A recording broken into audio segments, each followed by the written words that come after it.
At this point, we have a very functional worksheet, but we can use tables to improve the appearance of the data. Converting this range to an Excel table will make the data appear more organized. Let's learn how to convert a range of data into a table. Click on any cell in the range of cells. Click on the Insert tab in the Tables group and click on Table. Excel displays its Create Table dialog box. Close it for now by clicking on the Cancel button. You can even use a shortcut to insert a table. Select any cell in the range and press Ctrl and T. Excel automatically identifies the range where you want to insert a table. You can see the marching ants around this range of cells, which shows the range of cells where the table will be inserted. As our first row consists of headers, keeping the My Table Has Headers checkbox checked. Click on OK to insert the table.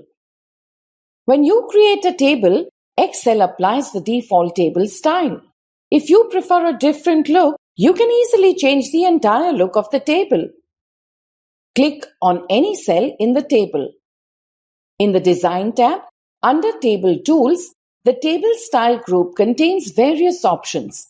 When you move your mouse pointer over these various options, we can see the entire look of the table has changed. Click on this button here to see some more options. Okay, let's select this one. The lower right corner of the lower right cell contains a small control that you can click and drag to extend the table size, either horizontally or vertically. For now, let's keep the table as it was. Table can be very useful if you have duplicate values and you want to remove them. Let's see if we have some duplicate entries in our table. We can see that we have duplicate entries for nut lovers. We even have duplicate entries for dairy milk. Alright, let's remove it. Click on any cell in the table. Click on the Design tab in the Tools group in the ribbon bar. Click on this Remove Duplicates button. We get this dialog box. Click on OK. And we can see that Excel has prompted us saying that it has removed the two duplicate values. Click on OK. For a small table, it is comparatively easy to find each duplicate value and delete it. But this feature can be very useful for a table which contains many rows. Let's go to Sheet 2. The header row of the table contains a drop-down arrow that, when clicked, contains the sorting or filtering options.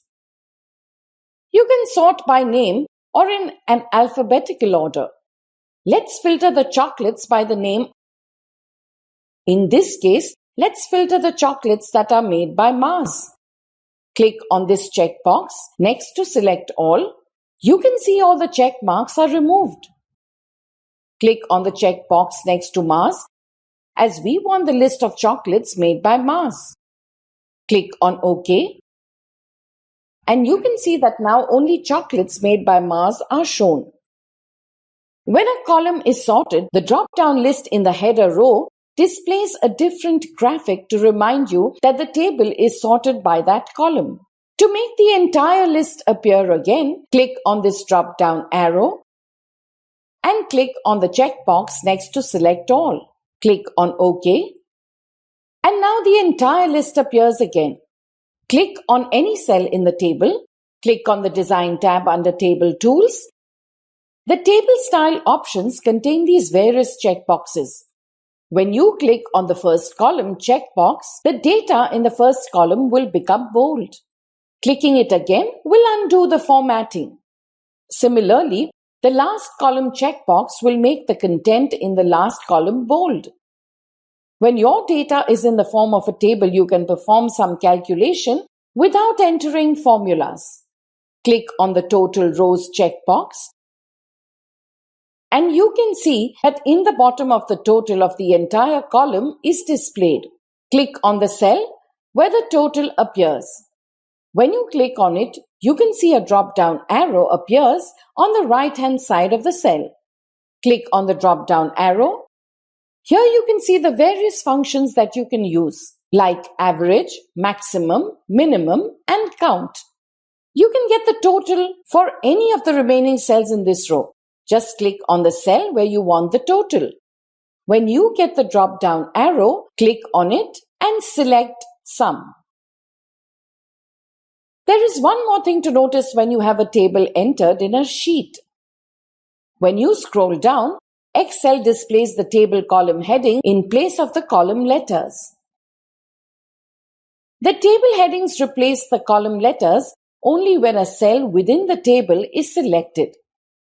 Click anywhere else in the sheet and now scroll down. You will see no change.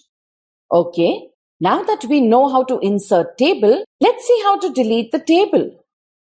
Just select any cell in the table, click on the Design tab in the Tools group of the ribbon bar, click on Convert to Range. Excel prompts us asking whether to convert it into range. Click on Yes. You can see that now it is just a range of cells with formatting. The Design tab disappears. This means we can no longer use any of the functions that we could use in a table. This concludes our tutorial on inserting tables.